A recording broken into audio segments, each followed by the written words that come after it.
What if I told you that the bars of your prison are made not of iron, but of ideas? Imagine waking tomorrow to find every familiar certainty about money, love, even the nature of happiness, peeled away like paint from weather-beaten wood. Would you panic, or would you breathe the clean air of possibility for the first time? Most people spend their lives chasing an image of freedom. More zeros in the account, a corner office, the approving eyes of strangers, only to discover, often too late, that the finish line keeps sliding back into the mist. Yet, on a bitter cold morning in 161 AD, Marcus Aurelius stepped onto the Danube front amid betrayal, plague, and the roar of the barbarian war drums and wrote, without a tremor in his hand, that a mind free from passions is a citadel. How did he, emperor yet servant to fate, find liberty where others found chains? Stay with me, for the answer may upend everything you believe about what keeps a soul shackled, or sets it gloriously alight. We inhabit an age that sells distraction as medicine, outrage as virtue, and comfort as the apex of human achievement. You feel the tension every time an alert flashes, a deadline looms, or a comment stings a fragile pride.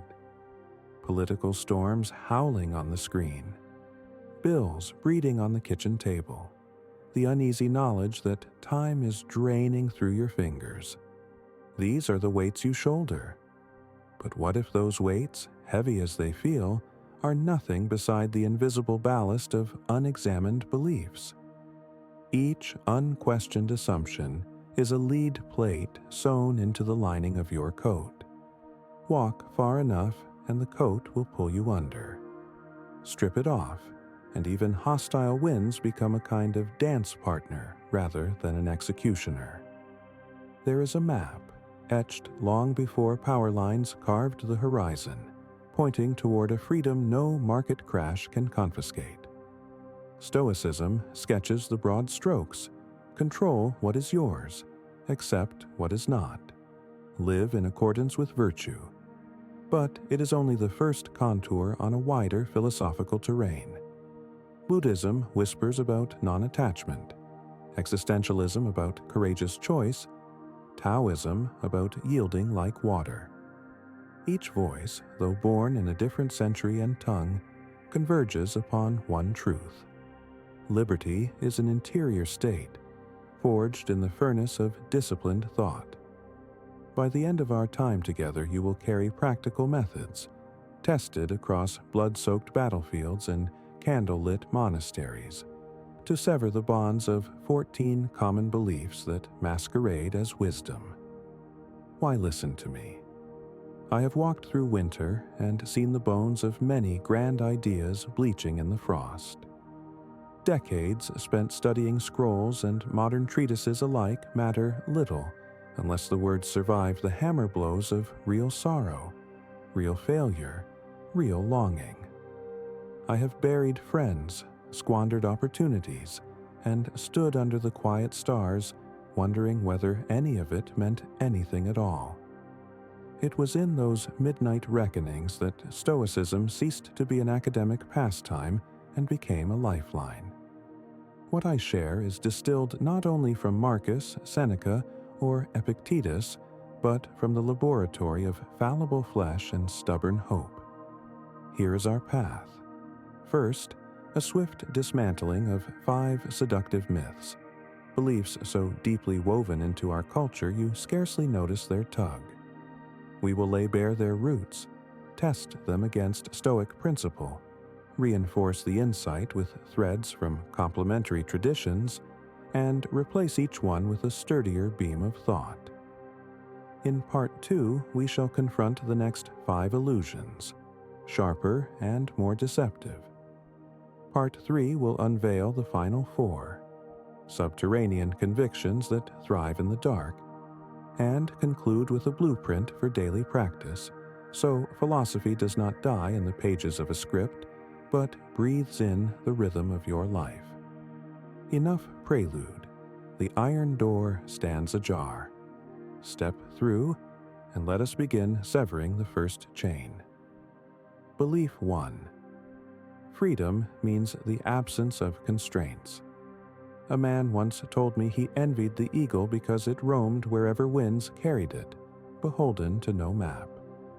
I asked him whether the eagle's hollow bones, the very adaptation that gifts flight, were not also a constraint. It cannot decide tomorrow to become a burrowing mole. Nature arranges liberty within structure. Break the bones, and the eagle plummets. Likewise, the Stoics teach that fate provides the frame while reason guides brush strokes inside it. We are not free to choose the era of our birth or the temperament of a storm. Yet we are radically free to shape judgment, desire, and aversion. The paradox confounds the modern ear conditioned to equate liberty with limitless option. But Marcus Aurelius wrote that the universe is change, and our response is power.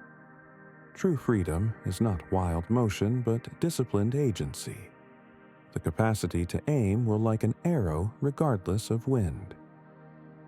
Buddhism echoes this in the concept of non-clinging. Constraints exist, but suffering sprouts from attachment to fantasies of how they should not exist.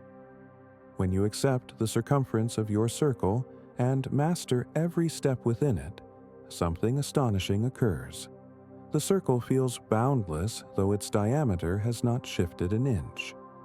Suppose, then, you lament the boundaries of age, obligation, or a humble salary. Ask first whether these are external restrictions or judgments you layer atop them. Epictetus, born a crippled slave, would scoff at the claim that money determines liberty. He possessed nothing yet roamed the vast interior continent of his thoughts. Choose rather the constraint that nourishes purpose, like the athlete who binds his life to training, or the poet who obeys the rigid architecture of meter to summon music from silence. Far from imprisonment, chosen structure acts as a trellis on which the vine of capacity climbs toward light. To abandon the quest for a constraint-free existence is to exchange a phantom key for the real one: self-command. Belief 2. I must be liked by everyone to live in peace. Consider the lung. It expands and contracts rhythmically, indifferent to public opinion. You never wake fearing whether the next breath will critique your hairstyle. You simply inhale.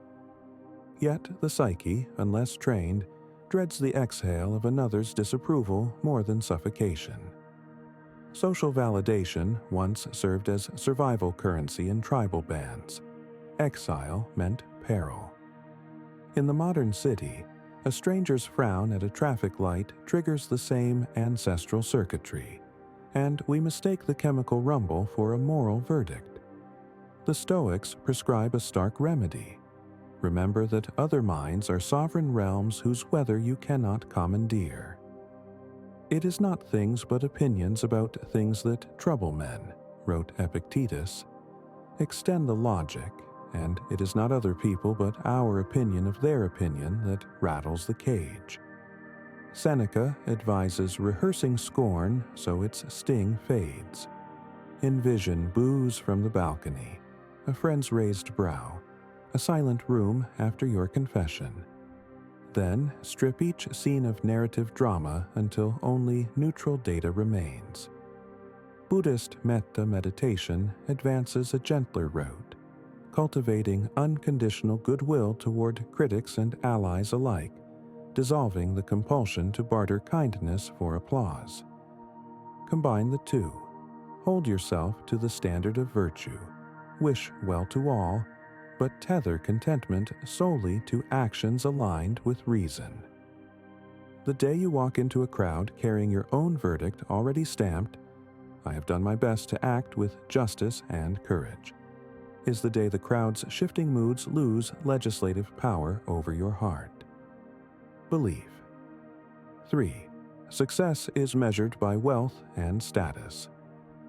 A certain merchant, flushed with victory after a profitable quarter, strutted across the agora, boasting that fortune's wheel favored him. The next season, a storm sank his fleet, and he crawled back, muttering that the gods were cruel. Both times, he mistook external circumstances for personal worth, blind to the deeper ledger. Stoicism proposes an alternate balance sheet, virtue as the sole unassailable asset. Marcus Aurelius, emperor of half the known world, recorded nightly whether he had lived up to temperance and wisdom, not whether imperial coffers swelled. Imagine a life where the market may collapse, yet the stock of integrity remains untarnished. Such a portfolio cannot be seized by tyrants or recessions. From the east arrives the Taoist parable of the maybe horse. The farmer's stallion runs away, neighbors lament, but he shrugs. Maybe. The stallion returns with wild mares, neighbors cheer, fortune smiles, yet he replies, maybe. His son breaks a leg, taming one, mourners gather, he sighs, maybe. War erupts, conscription spares the injured boy, maybe. The tale underscores the Stoic view that success or failure is a judgment trapped in temporal snapshot. Real triumph lies in meeting each twist with equanimity, shaping character rather than stock price. If wealth arrives, treat it as a tool. If it departs, treat that too as training. Socrates drank poisoned hemlock and still taught that a good man cannot be harmed in soul. There lies the final metric. Belief 4. Emotions are weaknesses to be suppressed or indulged. Walk into the Colosseum of modern discourse and observe two gladiators. One brandishes repression, chest tight and brittle. The other flaunts indulgence, passions spilling like wine onto the sand. Stoicism introduces a third combatant who refuses the arena's false dichotomy. Emotions, it says, are neither tyrants nor pests, but signals, flames on the instrument panel, indicating judgments made beneath awareness. Anger flares when you deem an injustice both unbearable and within your power to avenge. Sorrow descends when you label a loss irredeemable. Change the judgment. The flame subsides. Thus, the sage neither corks the bottle until it explodes, nor guzzles it until senseless. He studies the vintage, decides whether it serves virtue, and pours accordingly. Modern cognitive behavioral therapy, a descendant of Stoic reasoning, confirms this alchemy. Reevaluate the thought, and the feeling follows. Yet Eastern philosophies add color. Zen invites the watcher behind the waterfall, observing emotion without clinging, letting torrent become mist. Combine them. Step back, name the feeling, trace its root claim, test that claim against objective reality, and choose response over reflex.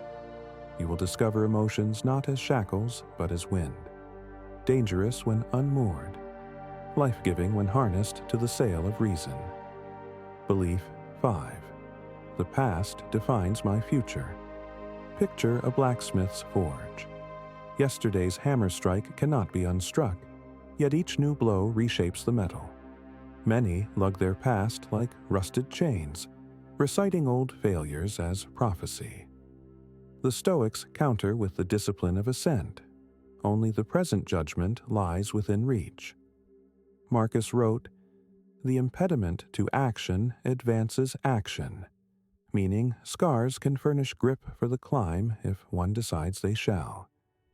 Neuroplasticity, science now tells us, mirrors this truth. Thought patterns carve grooves, but new grooves can be scored with deliberate practice. Existentialists push the claim further. You are condemned to freedom, forced to author meaning anew regardless of inherited script. Let us conduct a mental exercise Seneca might approve. Close your eyes this evening and recount every misstep that still stings. One by one, separate the factual residue. I lost money, I spoke harshly, from the moral indictment. I am doomed to repeat folly, I am unworthy. Keep the facts. They are the ore from which wisdom is smelted. Cast the indictment into the fire. Then, in the soft ashes, inscribe a principle you will live tomorrow. Prudence with finance, gentleness in speech. The ritual transforms memory from warden to tutor. When dawn arrives, walk out carrying a lesson instead of a sentence, and watch how the horizon, once constricted by regret, recedes like a curtain drawn back on a wider stage. Dawn has barely lifted its pale shoulder over the horizon, yet the anvil inside your skull may already be ringing with yesterday's half-finished tasks, tomorrow's half-imagined dreads. Those tolling echoes are not harmless background noise. They are the steady drum to which most minds march in chains. Now that we have shattered 5 of the thickest links, we must venture deeper, for the remaining bonds lie closer to the heart. Beliefs so delicate you mistake them for natural law, so persuasive you defend them even while they suffocate you. Draw nearer to the forge. The work is intricate, the reward incalculable. Belief. 6. My worth depends on productivity. Picture the factory whistle of the industrial age transplanted into a smartphone's discrete vibration.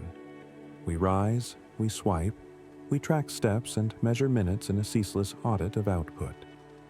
I must earn my oxygen, murmurs a hidden script, and any hour unguided by measurable yield drips with guilt. Yet Marcus Aurelius, commander of legions and administrator of a fracturing empire, still paused to watch the play of sunlight on a baker's sesame loaf, finding in the ordinary a hymn to order. The Stoic distinction between doing and being is razor sharp. Virtue resides in the intention guiding the deed, not in the deed's market value. Act with justice and wisdom even while sweeping the floor and you perform a noble task. Chase frantic busyness stripped of purpose and you build palaces of sand. Zen reinforces this through zazen, the silent sitting that, by outward metrics, produces nothing. Yet it melts the rust that clogs perception, sharpening every subsequent action. Pareto charts cannot capture that interior harvest. Practical remedy. Schedule deliberate idleness, a Sabbath not of sloth, but of soul maintenance. When the voice of self-accusation rasps wasting time, counter with Epictetus. No, I am investing attention toward the one asset on which all other labors depend, clarity of mind. Let productivity become servant, not master, and you will work with a lightness that doubles effectiveness precisely because you no longer worship the tally. Belief 7. Control is the key to security. Recall the myth of Daedalus, father of Icarus, who crafted wings in a desperate bid to dictate their fate. Control seems a bulwark against chaos, yet Stoicism teaches that grasping at externals beyond command is the birthplace of anxiety. Seneca mocked the man who lashes his ship to the harbor during a storm, yet frets over the weather he cannot still. The proper anchor is internal. Judgment aligned with nature.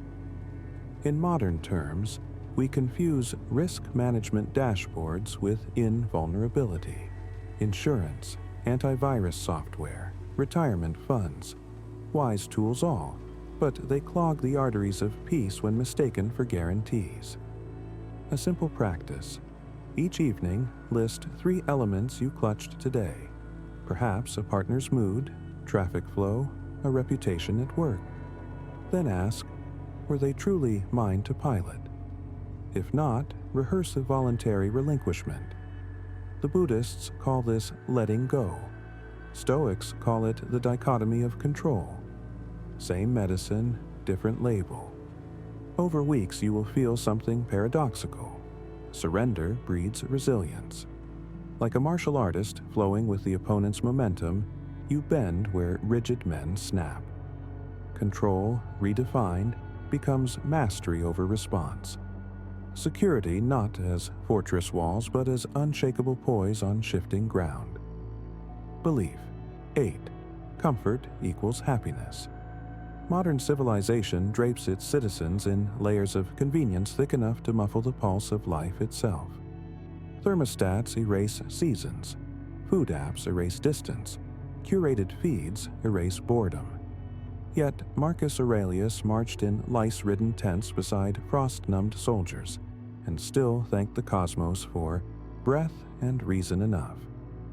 The Stoic practice of voluntary discomfort, wearing coarse garments, fasting, sleeping on the floor, seems barbaric to the comfort-addled thinker.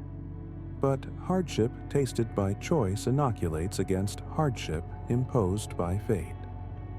Seneca advised wealthy Romans to dine on plain porridge once a month while asking, "Is this what I feared?" Psychological research now confirms a hedonic treadmill. Comfort resets the baseline, breeding not satisfaction but dulled appetite. The remedy is strategic friction. Cold showers, long walks in rain, digital Sabbaths, conversations that risk embarrassment in pursuit of truth.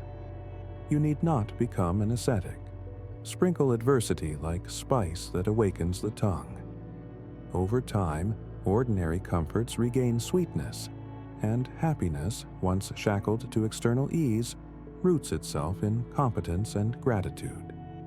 Then, when adversity arrives uninvited, as it will, you greet it as a familiar sparring partner, not a tyrant. Belief 9. Relationships should complete me.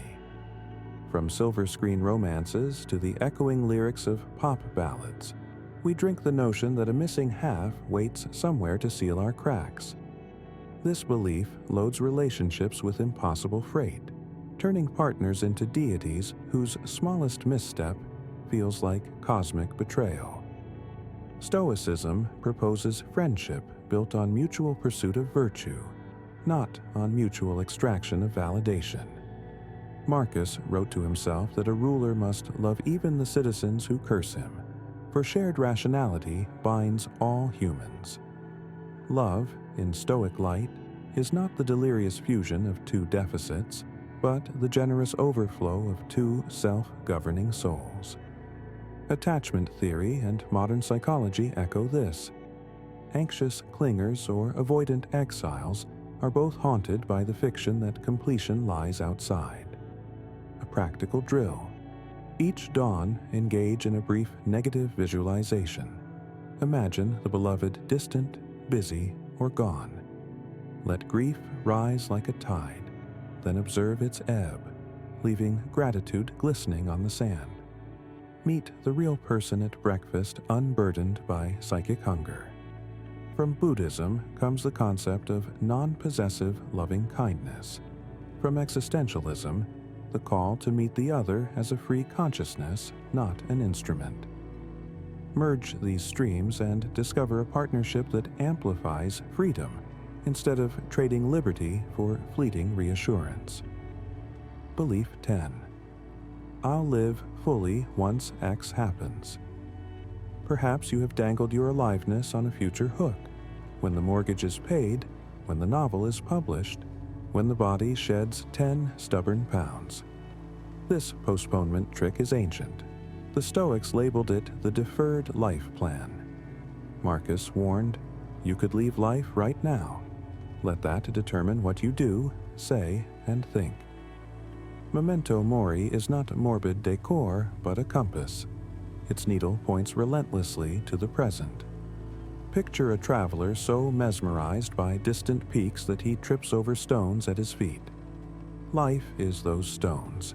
The fix is twofold. First, ruthless finitude awareness. Carry a pocket memento, an hourglass, a skull engraving, even the countdown app on your phone. Glance at it daily until its silent arithmetic sinks beneath the skin. Second, micro-actions.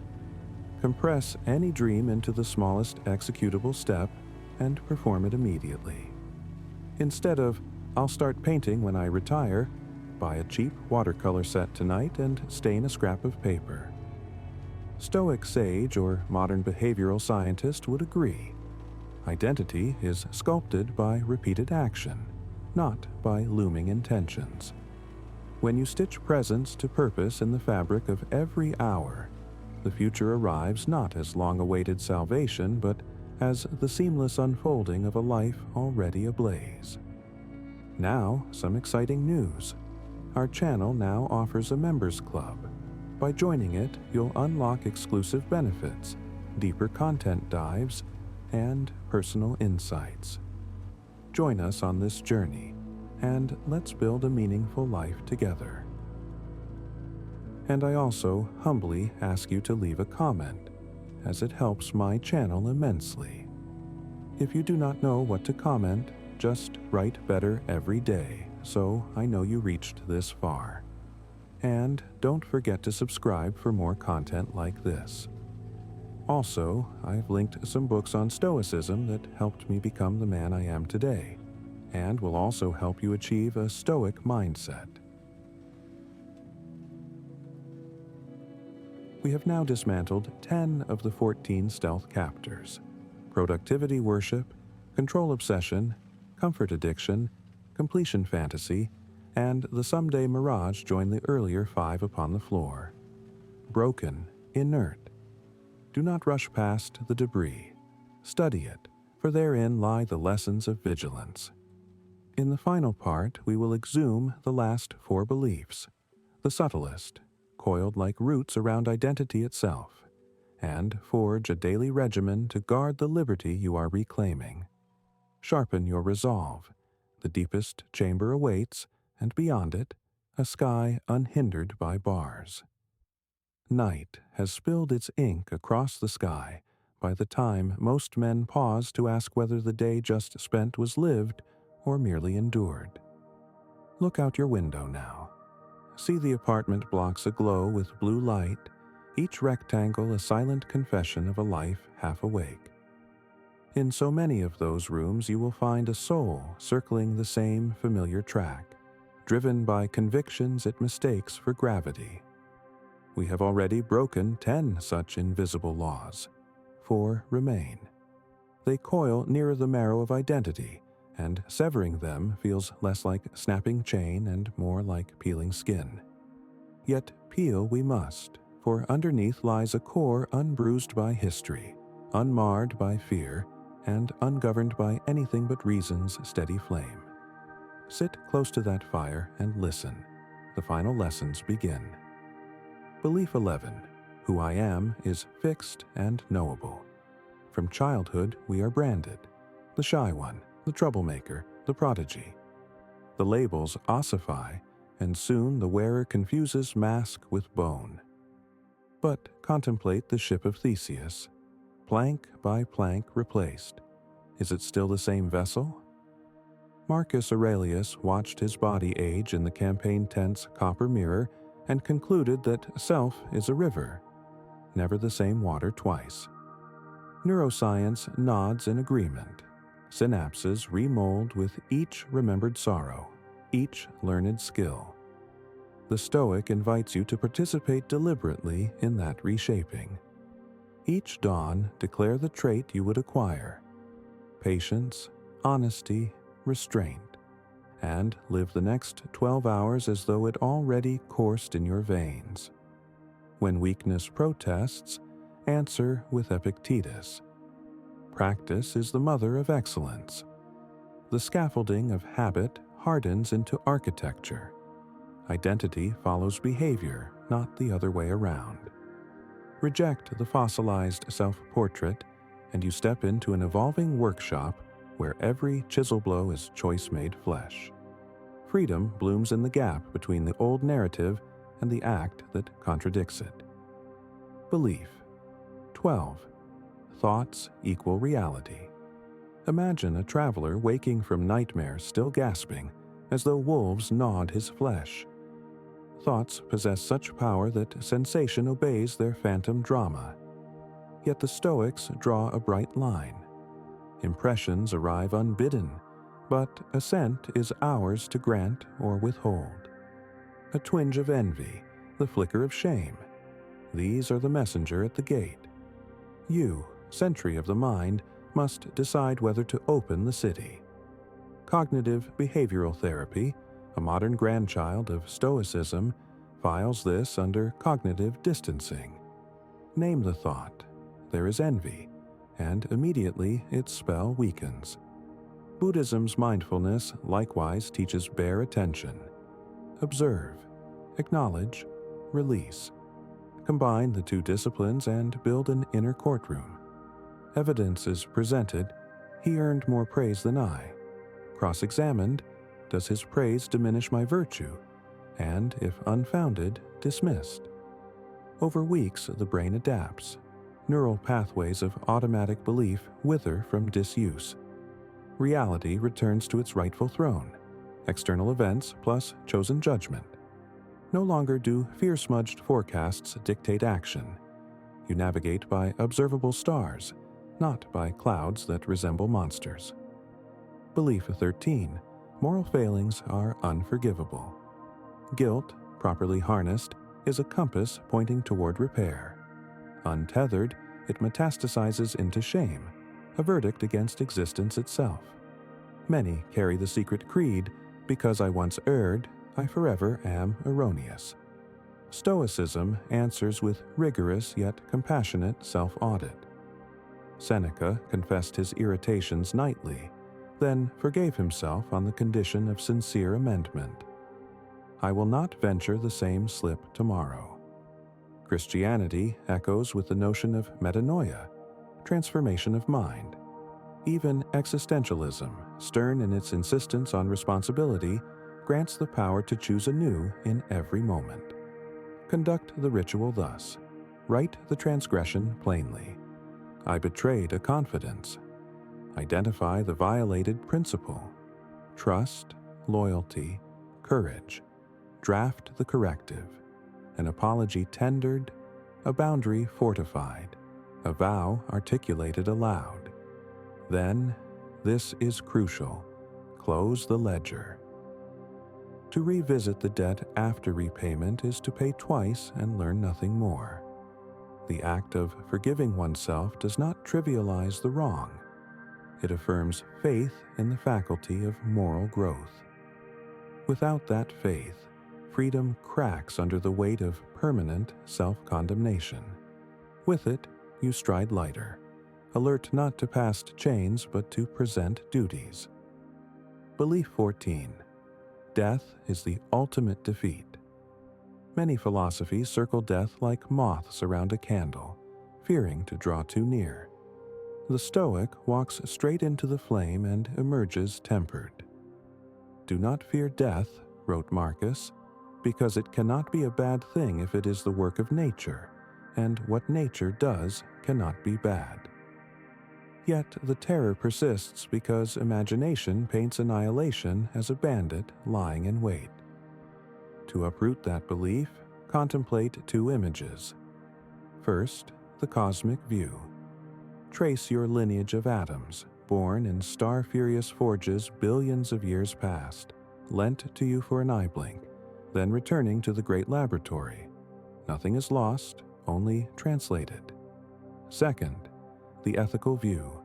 Death bestows urgency on virtue. Without the deadline, meaning evaporates into eternal procrastination. Practice memento mori with courage. Keep on your desk a small hourglass or a brass coin engraved with a skull. Each time your finger brushes it, let the reminder bleach trivial annoyances from your mind. Important conversations are had sooner. Acts of kindness delivered without delay, because the curtain may fall mid-sentence. Far from defeat, death becomes the silent partner, ensuring that you play your scene with full conviction while the stage lights burn. But the blueprint of daily liberation chains once shattered have a habit of reforming in the dark. Philosophy without ritual is like a sword left unsharpened, soon ornamental. What follows is a day-long sequence distilled from Stoic, Buddhist, and modern behavioral insights, crafted to keep the mind's citadel unconquered. The wakeful breath, dawn. Before rising, feel the weight of your body against the mattress and repeat, "I might have died in my sleep, yet here I am. Therefore, I owe the day my full attention." 3 deep breaths anchor awareness. Visualize the coming hours, obstacles, temptations, conversations. Decide now the virtues you will deploy. This premeditatio malorum steels nerves and converts surprise into strategy. The cold ablution. Morning. Step beneath a stream of cold water for 60 heartbeats.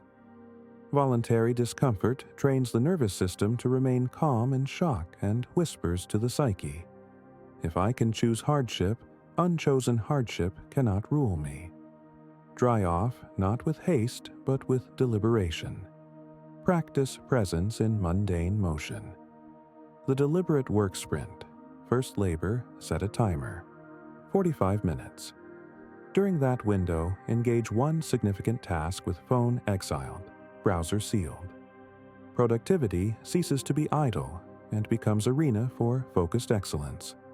When the chime sounds, rise, stretch, take 5 mindful breaths. Prove you are master of transition, not its captive.